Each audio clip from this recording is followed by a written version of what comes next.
La drague directe, pure et dure, pas de censure. Bienvenue dans le Coach Drague Podcast. Chers auditeurs, dans cet épisode du Coach Drague Podcast, nous allons parler de persévérance en séduction. Quand faut-il persévérer? Quand faut-il abandonner? Nous allons également parler des concepts de la frame et de la métaframe et de leur importance en séduction. Et nous allons terminer par 2 biais cognitifs, 2 erreurs de perception et de jugement. La persévérance, le frame, la métaframe et ces 2 biais cognitifs sont liés. Avant de commencer, j'aimerais m'excuser car aujourd'hui je ne suis pas du tout en forme. Je suis fatigué, je ne suis pas bien réveillé, j'ai l'esprit troublé. Hier, j'ai eu une journée super chargée. Hier, j'avais un rencard avec une copine. On a fait 4 ou 5 fois crac-crac. Après, en rentrant à la maison, j'ai refait crac-crac avec ma femme.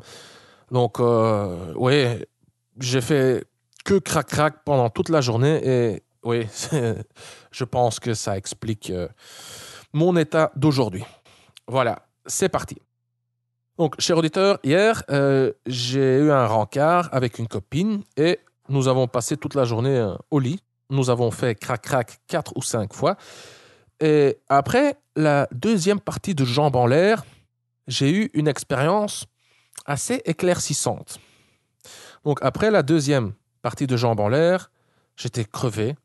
J'avais envie de rien, j'avais juste envie de m'endormir. C'est cette fameuse période réfractaire. La période réfractaire, c'est cette période post-coïtale pendant laquelle tu n'as envie de rien. Tu es juste fatigué, tu as envie de dormir et tu n'es plus excité sexuellement.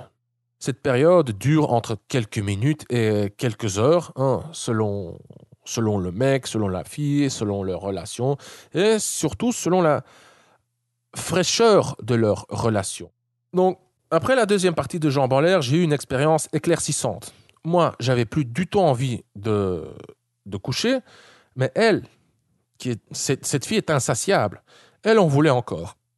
Donc, elle commence à se frotter contre moi, à me faire des bisous, des compliments, des câlins.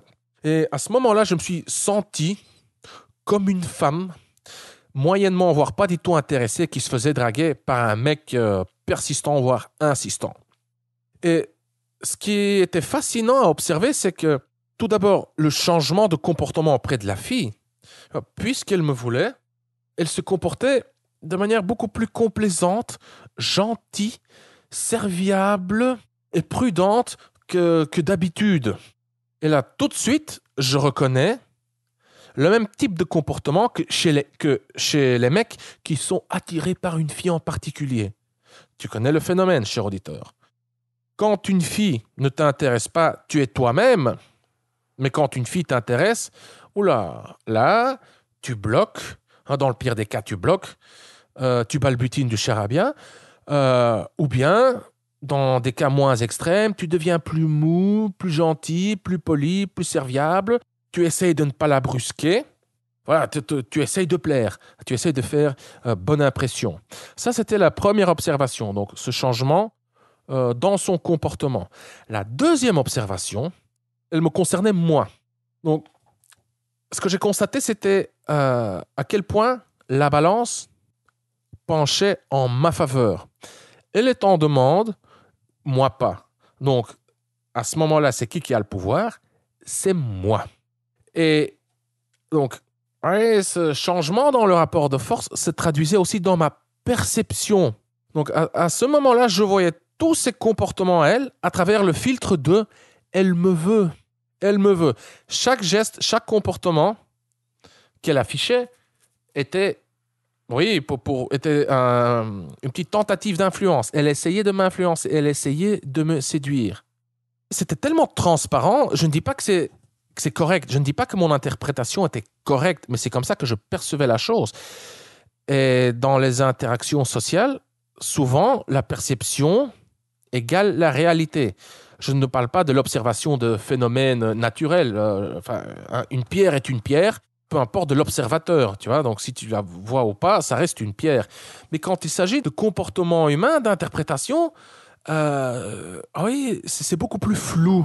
Et voilà, donc j'interprétais chaque geste, chaque signe, chaque parole de la fille comme étant une tentative de me séduire.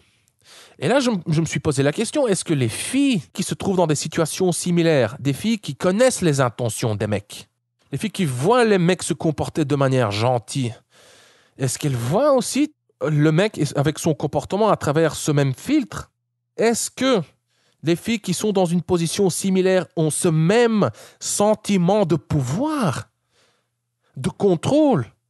Je pense que oui. Je ne suis pas certain, mais je pense que oui. Et ce qui m'a frappé aussi, à ce moment-là, c'est justement cette transparence. Quand je dis transparence, je parle de son comportement à elle. Peu importe ce qu'elle faisait, je savais ce qu'elle voulait. Ça se voyait, enfin, je voyais la chose venir de loin. Et ce pouvoir que j'avais, et cette transparence dans ses motifs, dans ses intentions. Cher auditeur, oui, désolé, je ne sais pas comment te l'expliquer, mais c'était transparent. C'est moi qui avais le pouvoir et donc c'est moi qui avais le contrôle. Quand je dis le contrôle, c'est moi qui décidais de la suite. C'est moi qui décidais du résultat, de l'échange, de l'interaction. C'est moi qui décidais ce qui allait se passer. C'est moi qui décidais si oui ou non nous allions faire crac-crac. Et donc, quand un mec désire une fille, dans le contexte de cette fille en particulier, c'est la fille qui a le pouvoir, c'est le mec qui est dans une position de faiblesse, c'est la fille qui décide si oui ou non il se passera quelque chose. Et je pense que ce déséquilibre déclenche chez le mec, donc chez la partie qui est en position de faiblesse, de biais cognitifs, de erreurs de perception et de jugement. Le premier biais cognitif est que le mec surestime son influence dans le déroulement de l'interaction. Il se dit « Ah, si je fais ceci, alors je pourrais obtenir cela. Si je dis ceci, alors ça... » Bref, il surestime son influence tout simplement. Et deuxièmement, je pense qu'il sous-estime la compréhension de la fille de ce qui se passe. Il sous-estime à quel point la fille comprend les intentions du mec. Il sous-estime à quel point la fille y voit clair, quoi. Elle sait ce qu'il veut, elle connaît ses intentions, elle sait pourquoi il veut, pourquoi elle fait X, Y ou Z. Et la question suivante se pose, comment réparer ce déséquilibre? Comment faire pencher la balance en ta faveur en tant que mec?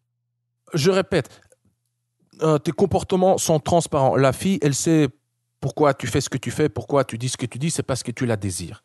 Voilà. Toi, tu surestimes ton contrôle, ton influence sur l'interaction. Tu sous-estimes la compréhension de la fille. Et souvent, les mecs, ils jouent sur les détails. Hein, je vais faire ceci, je vais faire cela. Je vais lui faire un petit compliment, je vais lui faire une petite phrase spéciale, lui dire une petite phrase spéciale, je vais appliquer cette petite technique, je vais lui acheter un petit cadeau, voilà. Pour rétablir la balance, il faut il faut changer le cadre et parfois il faut même changer le métacadre de la relation. Le cadre, c'est la signification de l'interaction, le métacadre, c'est la signification de la relation. Donc, en fait, si le cadre est « je te veux, tu ne me veux pas », pour changer ce cadre, alors tu devrais la laisser tomber. Tu devrais également ne plus la vouloir, tu devrais lâcher prise. Pareil pour le métacadre. Si ça fait une éternité que tu cours après une fille et qu'elle elle continue à souffler le chaud et le froid, c'est qu'elle est probablement en train de... Ouais, elle essaie probablement de garder le statu quo, la situation comme telle. Elle aime bien recevoir de l'attention, de l'affection, des cadeaux, etc. de ta part. Ça la valide, ça flatte son ego, ça lui apporte quelque chose. Et ces sentiments envers toi ne changeront pas tant qu'il n'y aura pas un changement radical dans la relation. Et dans ce cas-là, tu devras même faire basculer le métacadre, qui est « je ne te cours plus après du tout ». Tu la laisses tomber. Souvent, c'est la meilleure solution, juste lâcher prise, laisser tomber, passer à autre chose. Et ça nous mène au dernier point qui est la persévérance. Quand faut-il persévérer? Quand faut-il abandonner? Moi, je dirais que dans la plupart des cas, il faut laisser tomber. Il faut laisser tomber et passer à autre chose. Il y a 2 exceptions. Quand tu vois que la fille est clairement intéressée, mais qu'elle a juste un peu peur, qu'elle a besoin juste d'un petit coup de pouce supplémentaire pour être rassurée, là, tu persévères. Mais si tu vois que la fille souffle le chaud et le froid, qu'elle n'est pas vraiment intéressée, abandonne et ça peut se voir très vite. Souvent, en soirée, par exemple, ouais, après 5 ou 10 secondes, tu peux déjà voir si ça va marcher ou pas. Et dans la plupart des cas, ça ne marche pas. Et là, c'est mieux de passer à autre chose. Avec quelqu'un que tu connais un petit peu plus longtemps, souvent c'est aussi le cas. C'est mieux de laisser tomber et de lâcher prise. Et donc, encore une fois, tu persévères quand tu vois qu'elle est clairement intéressée, mais qu'elle a besoin juste un petit coup de pouce. Et dernièrement, tu persévères dans ton développement personnel. Tu persévères dans l'apprentissage de la drague. Tu connaîtras des périodes d'abondance, tu connaîtras des périodes de pénurie, de misère, de solitude, de frustration, de désespoir. Ben, c'est surtout pendant ces périodes sombres que tu dois persévérer. Voilà, cher auditeur, c'est tout pour aujourd'hui. Encore une fois, excuse-moi pour ce podcast assez bordélique. J'espère que ça ira mieux dans le prochain épisode. Voilà.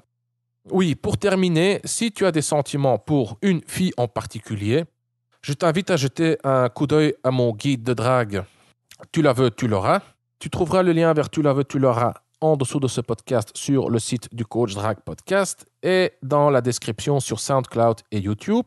Et par contre, si tu veux t'amuser un petit peu, si tu veux un peu de variation, hein, tu veux t'amuser avant de te caser, alors je t'invite à jeter un coup d'œil à ma formation comme la nouvelle formule pour coucher avec une nouvelle fille par mois. Tu trouveras le lien vers la nouvelle formule pour coucher avec une nouvelle fille par mois en dessous de ce podcast sur le site du Coach Drague Podcast et dans la description sur SoundCloud et YouTube. Voilà, c'est tout pour aujourd'hui.